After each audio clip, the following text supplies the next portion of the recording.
नमस्कार। आज की चर्चा में हम सीधे एक ऐसे सवाल पर आते हैं जो किसी भी देश का भविष्य तय करता है। सत्ता की साझेदारी यानी पावर शेयरिंग। चलिए समझते हैं कि अलग-अलग जरूरतों के बीच संतुलन बनाना किसी भी शांतिपूर्ण समाज की नींव कैसे है।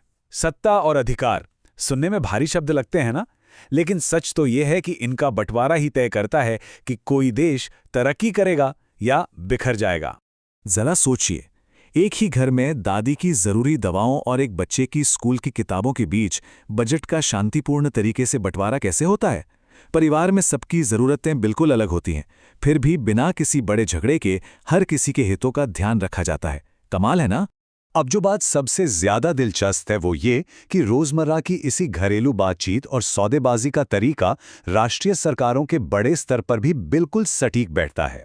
जिस तरह घर के हर सदस्य की अहमियत होती है, ठीक वैसे ही एक सरकार को अपने तमाम अलग-अलग नागरिकों को एक साथ लेकर चलना होता है। आगे बढ़ने से पहले चलिए बुनियादी बात स्पष्ट कर लेते हैं। सत्ता की साझेदारी या पावर शेयरिंग आखिर है क्या?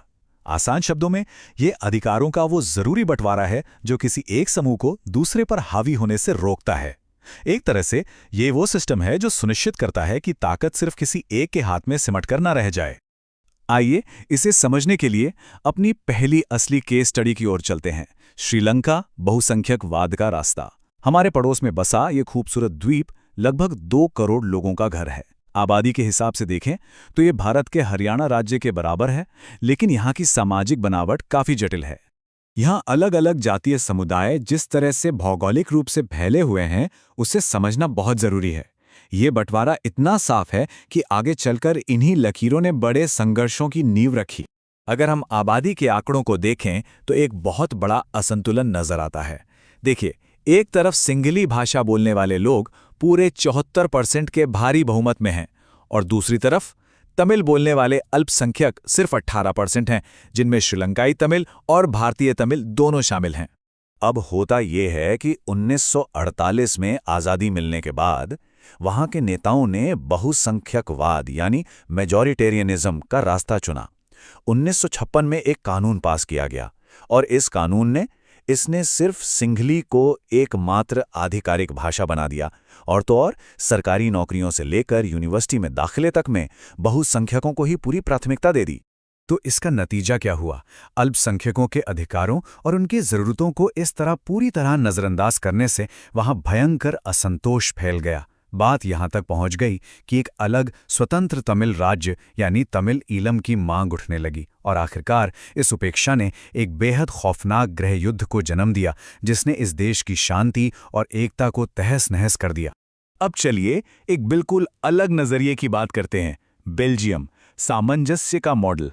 यूरोप के इस छोटे से देश ने भी भाषा और संस्कृति को लेकर बिल्कुल वैसी ही उलझी हुई पहेली का सामना किया था, लेकिन उनका तरीका एकदम अलग था। अगर यहाँ की स्थिति देखें तो देश मुख्य रूप से 2 हिस्सों में बटा हुआ है। उत्तर में डच बोलने वाला फ्लेमिश क्षेत्र और दक्षिण में फ्रेंच बोलने वाला वलोनिया क्षेत्र। वैसे पूर्वी हिस्से में एक बहुत छोटा जर्मन भाषी समुदाय भी रहता है। यहाँ के जनसांख्यिकीय आंकड़ों में एक गजब का ट्विस्ट है। पूरे देश में तो डच बोलने वाले 59% बहुमत में हैं, लेकिन बेल्जियम की राजधानी ब्रुसेल्स में कहानी बिल्कुल उल्टी है। ब्रुसेल्स की 80% आबादी फ्रेंच बोलती है, जो कि पूरे देश के स्तर पर अल्पसंख्यक हैं। है ना अजीब स्थिति?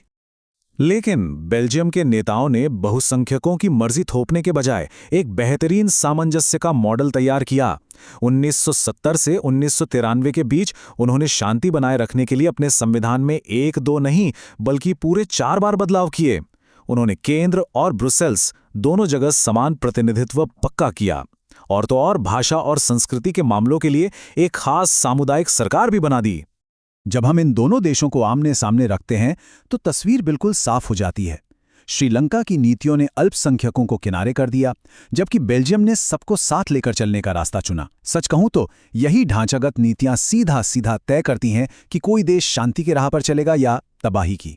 अब आते हैं अपने अगले अहम सवाल पर। सत्ता की साझेदारी आखिर इतनी महत्वपूर्ण क्यों है?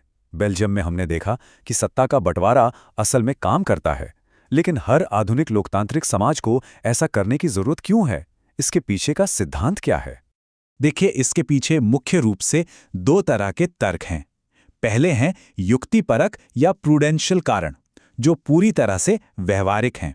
मतलब यह समूहों के बीच टकराव को कम करता है और देश में राजनीतिक स्थिरता लाता है। और दूसरे हैं नैतिक कारण। भाई, सत्ता की साझेदारी ही तो लोकतंत्र की असली आत्मा है। एक सच्ची और वैध सरकार वही है जहां हर नागरिक की आवाज सुनी जाए। सिद्धांत तो हमने समझ लिया, तो अब बात करते हैं सत्ता की साझेदारी के रूप के बारे में। चलिए देखते हैं कि आज की आधुनिक सरकारें जमीन पर इस साझेदारी को कैसे लागू करती हैं। पावर शेयरिंग के मुख्य रूप से 4 स्तंभ होते हैं: क्षैतिज वितरण, ऊर्ध्वाधर वितरण, सामाजिक समूहों के बीच बंटवारा और राजनीतिक दलों या दबाव समूहों की भूमिका। ये चारों स्तंभ मिलकर ये पक्का करते हैं कि ताकत कभी किसी एक जगह सिमटकर न रह जाए और समाज में एक जरूरी संतुलन बना रहे। इसे हमारे शरीर के अंगों की तरह समझिए। अगर सिर्फ हाथ ही चलने, देखने और खाने यानी सब कुछ करने की कोशिश करे तो क्या होगा? शरीर काम नहीं कर पाएगा। लेकिन जब काम बटा होता है तो पूरा तंत्र स्वस्थ और बेहद शानदार तरीके से काम करता है। यही बात सरकार पर भी लागू होती है। सत्ता को एक ही स्तर पर विधायिका, कार्यपालिका और न्यायपालिका के बीच बांटा जाता है। इसे ही क्षैतिज वितरण या चेक्स एंड बैलेंसेस कहते हैं। हर अंग दूसरे पर नजर रखता है ताकि कोई भी अपनी हद पार करके तानाशाह न बन सके। इसके अलावा सत्ता ऊपर से नीचे की तरफ भी बहती है, जिससे ऊर्ध्वाधर विभाजन या फेडरल सिस्टम कहा जाता है।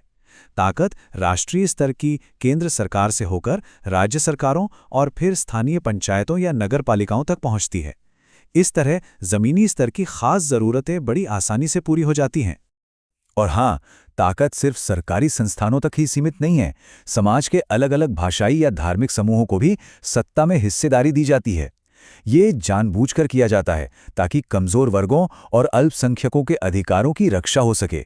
जैसे भारत में आरक्षित चुनाव क्षेत्र इसी सबको साथ लेकर चलने वाले नजरिए का एक बेहतरीन उदाहरण है। आखिर में राजनीतिक दलों के बीच जो लगातार मुकाबला चलता है, वो भी सत्ता को किसी एक पार्टी की जागीर बनने से रोकता है। इसके साथ ही अलग अलग दबाव समूह और नागरिक आंदोलन सरकार से लगातार सवाल पूछते रहते हैं, जिससे सरकारें हमेशा जनता के प्रति जवाबदेह बनी रहती हैं। कई बार तो ये समूह मिलकर गठबंधन सरकारें भी बनाते हैं। तो अगर इन सभी बातों को एक साथ जोड़कर देखें तो ये बात शीशे की तरह साफ हो जाती है कि अधिकारों का सही बंटवारा ही असली चाबी है। बेल्जियम की सफलता से लेकर पावर शेयरिंग के इन 4 स्तंभों तक यही वो तरीका है जिससे एक न्यायपूर्ण, खुशहाल और मजबूत लोकतांत्रिक देश बनता है। अब जब हम जान गए हैं कि शांति और तरक्की के लिए ये संतुलन कितना जरूरी है, तो आखिर में एक बड़ा सवाल छोड़कर जाते हैं। आज के इन आधुनिक लोकतंत्रों में असली ताकत सच में कहाँ बसती है? क्या ये सिर्फ बड़ी बड़ी सरकारी इमारतों और संस्थाओं में है, या फिर हम सबकी एक साथ मिलकर काम करने की उस सामूहिक इच्छा शक्ति में? जरा सोचिएगा। आज की चर्चा में जुड़ने के लिए बहुत बहुत शुक्रिया।